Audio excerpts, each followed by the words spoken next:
news out today about the boot camps, and especially that you might be surprised with this, Chewy, but they haven't really been that successful so far. Let's have a look. Just a month on from the government's boot camp pilot scheme, the Children's Minister's announced one young person involved has already reoffended. It comes as the price tags revealed for each young person going through the military style. It's Karen Chaw, she's in charge of this one. You will just love that in this story, she says, but what price can you put on this when it's revealed how expensive it is? And I'm just like, oh, great. National has said no money is too much for a worthy cause.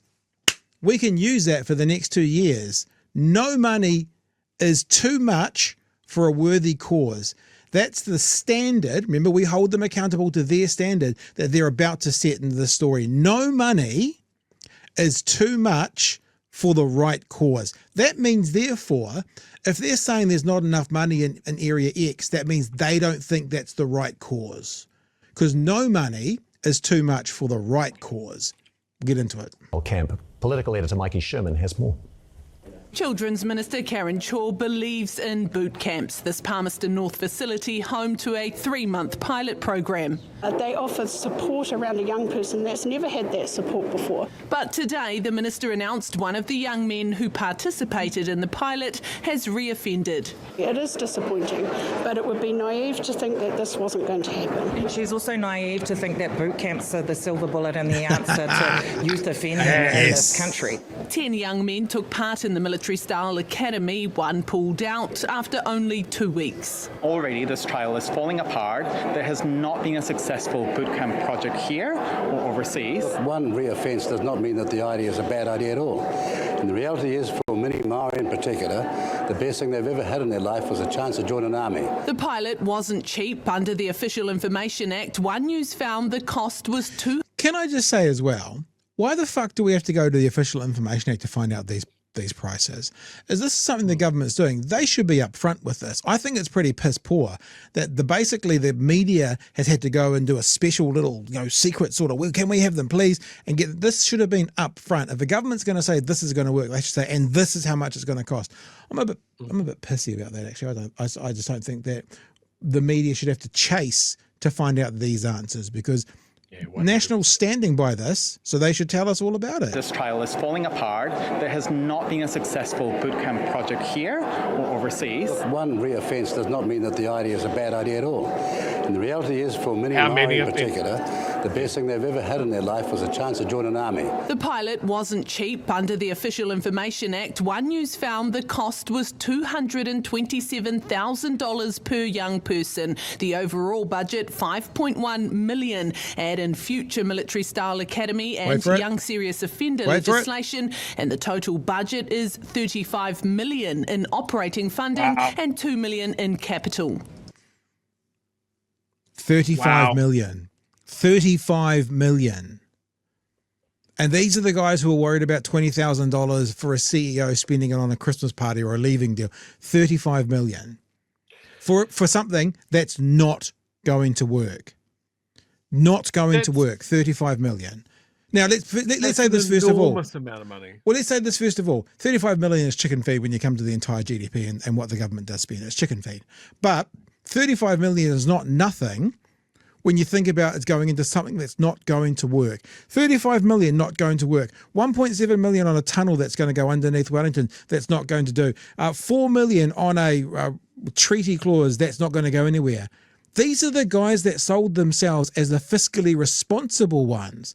And yeah, I just added up about $40 million in the grander scheme of things. That's not a huge amount of money. But the fiscally responsible are the guys that go look after the pennies and the pounds will look after themselves. They're the guys that go, if you can trust us with the small things, you can trust us with the big things. Dude, you're fucking terrible at the small things. Look at how much money you're wasting on things that aren't going to work or aren't going to go through. Chewy. The whole thing is just so ridiculous. $227,000 per person. Yeah. Are you telling me, with access to that sort of funds, that this performative boot camp, that every shred of evidence suggests does not, will not, has never worked, that the actual military didn't want any part of, that provides the same sort of circumstances that led to the abuse and state care that they've just had to apologize for, that this was the best use of that money for that young person. Yeah. Are you telling me that spending $227,000 to get them to do push-ups in the bush somewhere is the best way to redirect this young person's life? That's the best you can come up with. Nothing else. There's no point in putting that money into a counselor or a therapist for the complex trauma or family situations that they might be dealing with. There's no reason to put that money into that young person's whānau to help them out. One-on-one tutoring. We can't do that. Nothing. Not a single better idea than this. What an absolute clown show. Yeah. And it doesn't work. So it's 10 people. One person's already reoffended. And one pulled out. Cool. And Matua Winston says that the best thing is for Māori is to be in an army. What a fucking clown. Okay, we're going to keep going. He just wants to go back to compulsory military service because that was good for his generation of 1883 when they left the country to go and fight the Boer.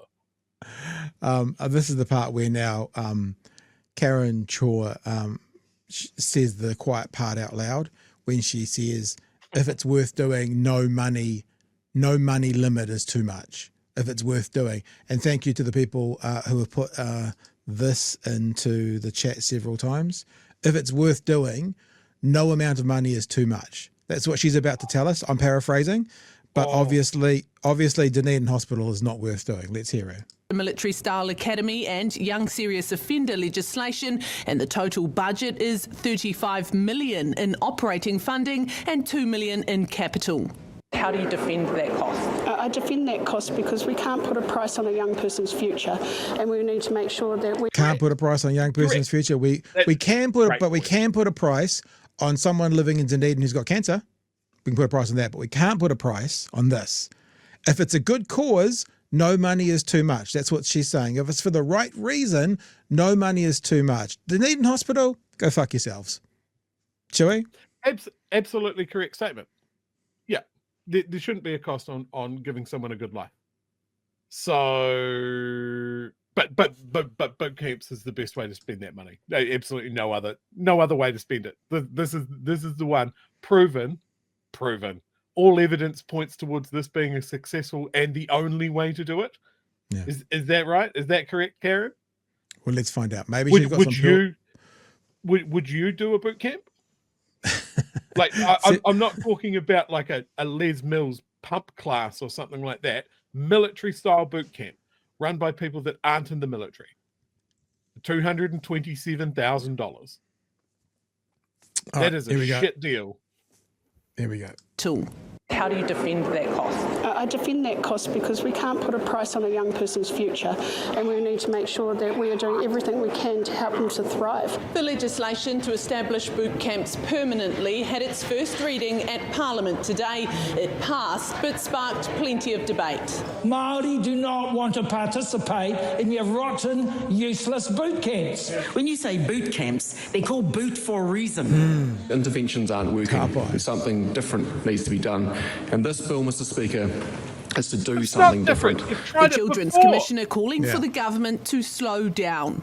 I'm concerned that this bill has been introduced to the House without first taking the time to understand the evaluation from the Military Style Academy pilot. The bill now headed to Select Committee. Mikey Sherman, One News. That Children's Commissioner, I love her face. I can just imagine her being up in front of a group of children, very smiley. Sorry, it sounds patronising.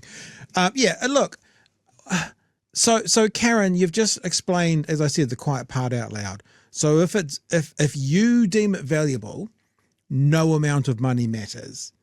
Remember those ferries, those Nicky No Boats things? Yeah, we don't deem that valuable. We're going to can it, even though we're going to be in a worse position afterwards. People have touted earlier, you know that road that's already been paid for? Yeah, we're going to charge it again because us covering that whole bill, it's not worth it. You're not worth our time. But if it's a worthy cause, no amount is too much, Chewy. $227,000 per underprivileged child and into their school. Pour that money into the school. Pour that money into food programs in that community. Pour that into hospital visits, doctor's appointments. Pour that into clothing, education, university, housing, all of these things. Like, there are always going to be people that fall off the rails, but everything from decades and decades of long-term studies into what makes people fall off the rails points to poverty and deprivation, lack of education as being the thing that does it. It's abuse. It's family harm. It is fetal alcohol syndrome. It's all of these things we know cause people to go off the rails, to become an underclass. What problem was this government trying to solve with boot camps? What problem was this government trying to solve with the gang patch ban? It wasn't crime. It was, we are the tough government. We are going to do some ridiculous, performative shit proven not to work, and we're going to do it with your money. People ask me why I blow my foo-foo valve. This is why. I'm on my 4th fucking foo-foo valve in the last 6 months. Thank you, patrons, for adding to a little bit of the coffers to help pay for Chewy's foo-foo valves. We appreciate that. Foo-foo valves are not cheap. It's a growth industry. There are more people that need foo-foo valve transplants than there are foo-foo valves. And because I'm ethical, right? I want the free range, ethically sourced foo-foo valves. I won't get them from battery farms. Yeah, so you're a snob. You're an elitist. Elitist soy boy. Random makes a very good point. Thank you for your super chat. Can't put a price on youth unless it's lunches. There you go. Perfect. Yes. Perfect. Well done, sir.